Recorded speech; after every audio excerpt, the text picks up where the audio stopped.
अभी मुझसे पहले बाकी वक्ताओं ने अपनी बात कही। चिंता तो होती है, परेशानी होती है, और जिन घटनाओं का जिक्र यहाँ पर हुआ वो निश्चित रूप से बहुत चिंता देने वाली बात है। लेकिन वो क्या सिर्फ आपके लिए चिंता का विषय है? सिर्फ ये कहा जाए कि भाई मुसलमानों को बहुत टारगेट किया जा रहा है, उनके ऊपर बहुत अत्याचार हो रहा है, क्या बात यहाँ तक रुक जा रही है, यहाँ तक सीमित है? इसका दायरा बहुत बड़ा है। अत्याचार जो हो रहा है उसका दायरा बहुत बड़ा है। और दूसरी बात यह है कि करें क्या? अगर अत्याचार हो रहा है तो उसके खिलाफ लड़ना होगा। निराश होकर चुपचाप बार बार वही बातें कहने से कुछ नहीं। एक ही चीज है, अगर अत्याचार हो रहा है और हमको लग रहा है कि अत्याचार हो रहा है तो उसके खिलाफ लड़ना होगा। सड़क से लेकर सड़क तक लड़ना होगा। FIR हो गया, मुकदमा हो गया, 50 मुकदमा मेरे ऊपर हुआ। मैं भी जानता हूं कोई भ्रष्टाचार मैंने नहीं किया, वो भी जानते हैं जो जांच कर रहे हैं कि इन्होंने कोई भ्रष्टाचार नहीं किया, उठा के जेल में डाल दिया 183 दिन। क्या करता मैं? आके फिर रोने लगता कि साहब देखो 183 दिन जेल में डाल दिया और हमारा परिवार बड़ा परेशान हुआ, बच्चे बहुत परेशान हुए, माताजी बहुत परेशान हुए, पिताजी बहुत परेशान हुए। अब चलो चुपचाप घर बैठ जाओ, इनके आगे झुक जाओ। जिस दिन निकला उस दिन से फिर इनके खिलाफ बोलना शुरू किया। संसद में भी बोल रहा हूं, सड़क पे भी बोल रहा हूं। तो पहली बात तो यह है कि लड़ना पड़ेगा, ये मन बना लीजिए और मिल के लड़ना पड़ेगा। GN साईं बाबा कौन थे? क्यों उनको 10 साल जेल में रखा गया, सड़ाया गया, उनको मारा गया, मार दिया गया उस एक आदमी को। दिव्यांग होने के बावजूद, शरीर का हिस्सा काम नहीं करता उसके बावजूद उस व्यक्ति को जेल में सड़ाया गया और कोई कानून मदद नहीं कर पाया। बेल मिलने के बावजूद उनको जेल में रखा गया और निकलने के बाद उनकी मौत हो गई। इस देश में भारतीय जनता पार्टी हिंदुस्तान नहीं है, याद रखिएगा, और नरेंद्र मोदी हिंदुस्तान नहीं है, और ये नफरत फैलाने वाले लोग हिंदुस्तान नहीं है। हिंदुस्तान है इस देश के 144 करोड़ लोग। ये चंद नफरत फैलाने वाले नेता देश नहीं है। जब कभी भी अत्याचार होगा बोलेंगे। संभल का मामला हुआ, कल बोला मैंने कि आपने जज का ट्रांसफर कर दिया।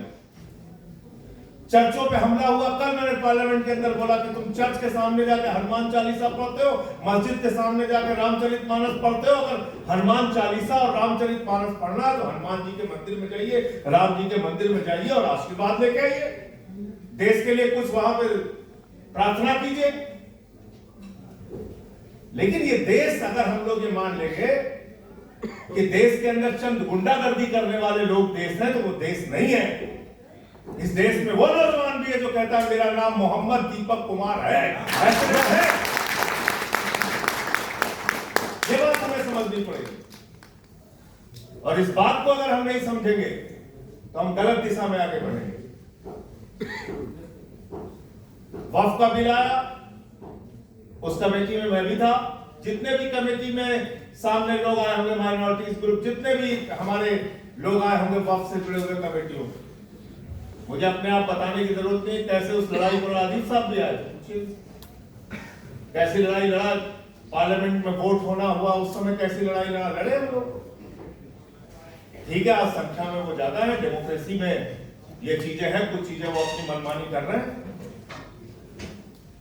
लेकिन मुझे लगता है कि इसका दायरा बहुत बड़ा है। अत्याचार का दायरा बहुत बड़ा है। हमले होते हैं धार्मिक स्थानों पे, मुस्लिमों के धार्मिक स्थानों पे, सिखों के धार्मिक स्थानों पे, चर्चों पे हमले होते हैं। लेकिन मणिकर्णिका घाट भी तोड़ा जाता है, और उसका मामला जब संजय सिंह उठाते हैं तो उस पर भी मेरे खिलाफ FIR हो जाती है, उस पर भी FIR हुई। दाल मंडी तोड़ा गया, वहां मुसलमानों की संख्या कुछ ज्यादा है, उसके बाद संत रविदास गेट के सामने की सारी दुकान तोड़ दी गई। जो बनारस को जानते होंगे, बनारस के हमारे साहब बैठे हुए हैं, इमाम साहब, पूछिए इनसे। इमाम साहब गलत कह रहा हूं तो मेरा माइक रोक दीजिएगा। 90% हिंदुओं की दुकानें तोड़ तोड़ के जमींदोज कर दी गई। बताइए की गई कि नहीं की गई? सड़क के चौड़ीकरण के नाम पे, काशी कॉरिडोर के नाम पे सैकड़ों मंदिर वहां तोड़े गए। तो इसलिए इनके अत्याचार का दायरा इतना छोटा नहीं है। इनके अत्याचार के दायरे में वो यादव भी आता है जिसकी चोटी काट लेते हैं ये लोग एटा और मैनपुरी के अंदर। इनके अत्याचार के दायरे में पासी समाज का वो बुजुर्ग भी आता है जो काकोरी में 70 साल की उम्र में उसको मंदिर पे पेशाब चटवाई जाती है। इनके अत्याचार के दायरे में वो दलित, वो पिछड़े, वो आदिवासी आते हैं जिनको इंसान मानने को तैयार नहीं। इसलिए मैं आपसे कहना चाहता हूं, ये अत्याचार का दायरा सीमित नहीं है, अत्याचार का दायरा पूरे हिंदुस्तान में है। और उन सबको अपने साथ इकट्ठा कीजिए और हम सब लोग मिलकर लड़ते हैं, मिलकर लड़ाई लड़ते हैं। जिन जिन के लोगों के ऊपर अत्याचार हो रहा, उन सब लोगों को इकट्ठा कीजिए, मिलकर लड़ते हैं अपने हक के लिए। उसमें माइनॉरिटीज का भी हक है, दलितों का भी है, पिछड़ों का भी है, आदिवासियों का है। अभी झगड़ा कर रहा है, मैंने कल पार्लियामेंट के अंदर बोला, भाई 45 केंद्रीय विश्वविद्यालयों के वीसी आपने बनाया, उसमें 38 सवर्ण जाति के हैं, 7 हैं कुल दलित, पिछड़े और आदिवासी। 80% आबादी को आपने भागीदारी दी है, 15% 20% और 15% आबादी को आपने 80% भागीदारी दी। ये सच्चाई है। तो ये अन्याय है, अत्याचार है। किसी के साथ कम, किसी के साथ ज्यादा, किसी को तकलीफ कम, किसी को तकलीफ ज्यादा लग सकती है, लेकिन जरूरत इस बात की है इस वक्त में कि सबको एक साथ इस अत्याचार के मुद्दे पर इकट्ठा कीजिए। उसका दायरा सीमित नहीं है, दायरा बहुत बड़ा है। और उस अत्याचार के दायरे में आने वाले सारे पीड़ित लोगों को एक साथ जब आप मंच पर कर देंगे तो कोई मोदी और कोई भारतीय जनता पार्टी आपके सामने टिक नहीं पाएगी। मैं ये बात कहना चाहता हूं। आज भी उनको कितना परसेंट वोट मिला है? 41% कि 39%? 39%। तो 61% आबादी इस देश की आज भी उनके खिलाफ है ना। 61% लोग बड़ी तादाद में हैं जो आज उनके खिलाफ है। आज भी इतना वोट तो मिला ही नहीं संजय सिंह से। तो मैं वो कह रहा हूं आपसे कि आप सबको इकट्ठा कीजिए, सारे मसलों पर मुखरता से हम लोग बोले। कहीं कुछ किसी के साथ गलत हो रहा है, आवाज उठाए। बैठे रामपुर के सांसद, पूछिए इनसे, 80 साल की बुजुर्ग महिला पे एफआईआर कर दी, एसआईआर के नाम पे। नूरजहां शायद उनका नाम। मैं पहुंचा उनके घर में, उनके दोनों बेटे कुवैत में काम करते हैं और वहां का डीएम बयान दे रहा है कि इनके दोनों बच्चे कुवैत के नागरिक हैं।